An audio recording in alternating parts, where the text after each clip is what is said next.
Life inevitably teaches us that people come and go. We form bonds, create connections, and often tie our emotions to these relationships. But what happens when those bonds break? How do you handle the emotional burden when someone is no longer in your life, or when you realize they never felt the same depth of connection? You might find yourself asking, how can I stop caring? Or is it possible to detach emotionally without losing a part of myself? This is where Stoicism, particularly the insights of Marcus Aurelius, can provide guidance. The Stoics were adept at understanding human emotions, not by shunning them but by learning to balance their impact on our lives. Emotional detachment, in their view, isn't about becoming cold or indifferent.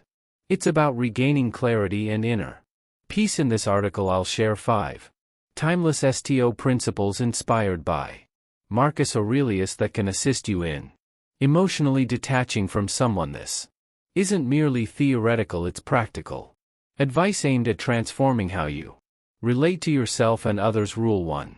Embrace the impermanence of life. Marcus Aurelius once stated, everything we hear is an opinion, not a fact. Everything we see is a perspective, not the truth. When it comes to emotional attachments, we often hold tightly to our own view of someone, a story we tell ourselves about their significance in our lives. However, the truth is that all relationships are temporary. One moment you're close, the next they're gone, whether through distance, death, or the slow fading of intimacy. This may seem disheartening, but accepting impermanence is the first step toward emotional detachment. When you acknowledge that no connection lasts forever, you become more present in the moment. It's like holding sand in your hand. The tighter you grip, the faster it slips away. The same goes for relationships. The more you try to cling to them, the more they slip through your fingers. I once had a friendship that lasted over a decade. We shared dreams,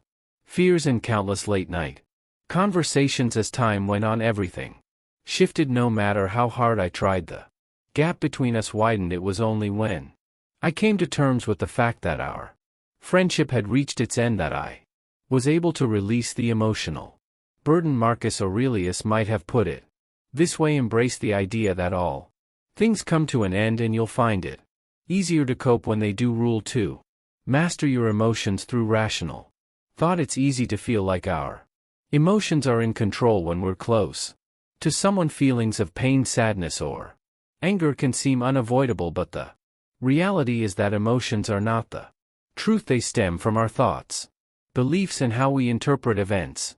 Marcus Aurelius highlighted this: you have power over your mind, not outside events. Realize this and you will find strength to detach emotionally. We must first understand that our minds shape our emotional experiences. Our thoughts can either stir up a whirlwind of feelings or help us find calm. Take a breakup, for example. It's normal to feel devastated, to replay conversations, and to analyze every little detail. However, instead of allowing emotions to take the reins, the Stoic way is to ask, what are the facts? And how can I view this differently? Option for thoughts that free you from emotional suffering instead of extending it. Think about this scenario: you send a sincere message to someone important to you, but hours pass without a reply. Your mind begins to race. Did I say something wrong? Are they upset? Do they not care? As the silence lingers, feelings of frustration and anxiety start to build. But is it really their lack of response that's bothering you, or is it your interpretation of the situation? Marcus Aurelius encouraged us to scrutinize our thoughts. The reality is they haven't replied anything beyond that is just speculation. Instead of letting emotions spiral out of control, take a moment to pause. Acknowledge that your feelings are based on your own thoughts, not on reality. Challenge those thoughts and you'll regain your emotional equilibrium. I've been through this myself. A close friend once went silent during a crucial conversation. Initially, I didn't think much of it, but as time went on, anxiety began to set in. By the end of the day, I had convinced myself that our friendship was in jeopardy. When I reached out the next day, they replied casually, completely unaware of the emotional turmoil I had created. It was a Humbling reminder of Marcus Aurelius's advice: focus on what's within your control, your thoughts and actions, not the outcome. Rule 3: practice negative visualization. At first glance, the idea of negative visualization might seem odd, or even counterintuitive. Why would anyone choose to imagine losing something or someone they care about? Doesn't that just create unnecessary stress? Surprisingly, this Stoic exercise, advocated by Marcus Aurelius, is one of the most effective ways to develop emotional detachment. It doesn't harden your heart, rather it prepares your mind to face life's inevitable losses with grace. The concept is both straightforward and profound. By envisioning worst-case scenarios ahead of time, you lessen their emotional impact if or when they happen. This doesn't mean adopting a fatalistic or pessimistic outlook. Instead, it's about training yourself to accept reality as it is, not as you wish it to be. Marcus Aurelius wisely advised, do not disturb yourself by imagining the whole of life's troubles at once. Instead, meet each as it arises with calmness and self-control at its core. Negative visualization is a practice of resilience. Think of someone you deeply care about, a partner, a friend, or a family member. Now imagine your life without them. How does that feel? Uncomfortable, painful? That's the point.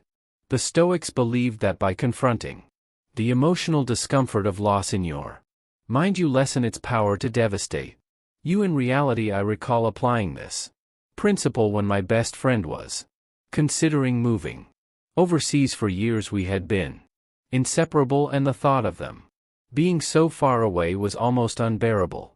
But instead of shying away from this fear, I embraced it. Each day I pictured what life would be like without their daily presence, going through my routines, spending time with other friends, and finding new joys. By the time they actually moved, the loss still hurt, but it didn't overwhelm me. I had mentally rehearsed it, and that preparation made all the difference. A crucial element of negative visualization is understanding that loss is a natural and unavoidable aspect of life. Everything we hold dear, be it relationships, belongings, or situations, will eventually change or come to an end. This understanding isn't intended to be bleak, rather it's liberating. When you stop expecting things to remain the same, you can let go of the false sense of entitlement to permanence. By releasing that entitlement, the fear of losing something lessens. Consider relationships as an example. Many of us enter into them with the belief that they will last indefinitely, seldom contemplating the possibility of change or an ending. However, the Stoic perspective encourages us to cherish what we have in the present, fully aware that it won't last forever. This viewpoint is liberating. I once found myself in a relationship where anxiety about its potential end consumed me. The thought of losing that person felt overwhelming. When I began to practice negative visualization, my mindset shifted. Instead of fixating on maintaining control, I envisioned life after the relationship. Although it was painful to think about, this practice reminded me to appreciate the present. When the relationship eventually ended, I was more prepared than I had anticipated. The true benefit of negative visualization lies in the inner resilience it fosters. By consistently imagining worst-case scenarios, you cultivate a solid emotional foundation that remains steady amidst life's uncertainties. You come to understand that regardless of what happens, you'll be okay, and that's the essence of emotional detachment, not withdrawing from life but liberating yourself from the illusion that happiness relies on things remaining unchanged. Rule 4: focus on what you can control. One of the most empowering realizations in Stoicism is understanding the distinction between what is within your control and what is not. This principle is especially crucial when it comes to emotionally detaching from someone. Why? Because much of the pain we experience in relationships stems from a futile desire to control things that are simply beyond our influence. Marcus Aurelius in his Meditations repeatedly emphasizes focusing only on what lies within our control, our thoughts, actions, and Response is everything else. How others behave, the outcomes of situations, or the passage of time is beyond our influence. The more you try to control the uncontrollable, the more you will suffer.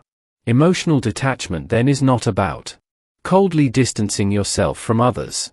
It's about releasing your attachment to outcomes you cannot dictate. When you're deeply connected to someone, whether a romantic partner, a friend, or a family member, it's natural to want to influence how they feel about you. You want them to care for you as deeply as you care for them, but the hard truth is that you cannot control their emotions. You can't force someone to love you, appreciate you, or treat you the way you believe you deserve. What you can control is how you respond to their actions. Think about a time when you tried to influence someone's feelings or behavior. Perhaps you went out of your way to win someone's affection, or exhausted yourself proving your worth to a friend who never truly valued you. How did that feel? Likely it left you frustrated, anxious, and powerless because you were chasing something outside your control. In my own experience, I was once in a relationship where I felt like I was always trying to hold things together, no matter how much effort I put into planning thoughtful dates, sending kind messages, or being emotionally available.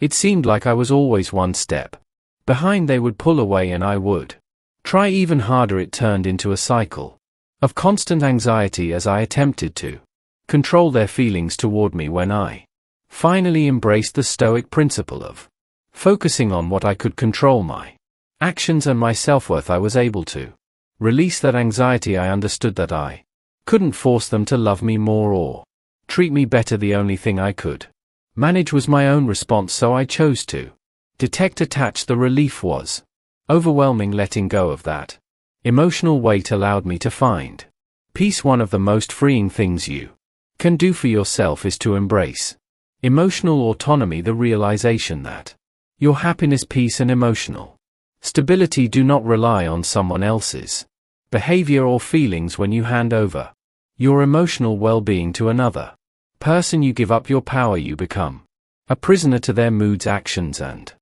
choices. Imagine being in a friendship where you constantly feel overlooked. Your friend stops making time for you and you feel neglected. It's natural to feel hurt and to dwell on what you might have done wrong, but here's the reality: their behavior is beyond your control. The only thing you can control is your response. Do you want to keep pursuing someone who doesn't appreciate you, or do you want to focus your energy on relationships and activities that bring you joy and fulfillment? Control is how you respond to their actions. Think about a time when you tried to influence someone's feelings or behavior. Perhaps you went out of your way to win someone's affection, or exhausted yourself proving your worth to a friend who never truly valued you. How did that feel? Likely it left you frustrated. In my own experience, I've had friendships where I unknowingly let others have too much sway over my self-worth. When they were distant, I felt unworthy. When they were attentive, I felt valued. This emotional roller coaster was exhausting. By applying Stoic principles, I made a conscious decision to stop tying my self-esteem to their behavior. I focused on cultivating my inner stability independent of their actions. This didn't mean I cared less about them.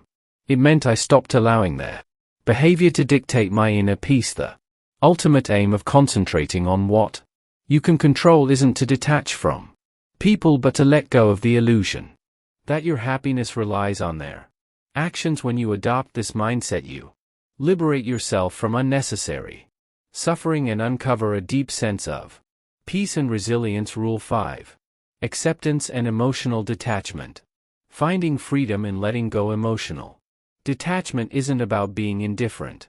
It's about embracing reality. It involves recognizing life's unpredictability and accepting what lies beyond our control. We often find ourselves asking questions like, what could I have done differently, or why did this happen? While these thoughts are natural, they stem from a desire to change the past or influence outcomes that are no longer in our hands. True peace arises from letting go of this need for control and concentrating on what we can shape the present moment. As Marcus Aurelius famously stated the impediment to action advances action. What stands in the way becomes the way. This means that the challenges we encounter are not just obstacles but also opportunities for growth. By accepting what we cannot change, we can redirect our energy toward what truly matters, responding with strength and resilience instead of resistance. When we take a step back and consider the bigger picture, the weight of our emotions starts to lighten. Stoic philosophy teaches us that life is vast, and the moments that feel overwhelming now are fleeting in the grand scheme of time. Ask yourself, will this matter in 5 years? Does one person or event truly define my life? By embracing this broader perspective, emotional detachment shifts from being about shutting down to achieving balance. It helps us understand that while relationships and situations influence us, they do not define us. Accepting impermanence, the natural flow of life, enables us to rise above emotional turmoil. Letting go doesn't mean you stop caring, it means you liberate yourself from unnecessary suffering. Emotional detachment is not the absence of feeling, it's about mastering it by accepting life's impermanence, opting for rational responses over reactive emotions, and viewing the bigger picture. You open the door to inner peace and self-liberation. When you find yourself holding on too tightly to someone or something, take a moment to reflect. Am I in charge of my emotions, or are they dictating my actions? Letting go doesn't signify an ending, it marks the start of your freedom.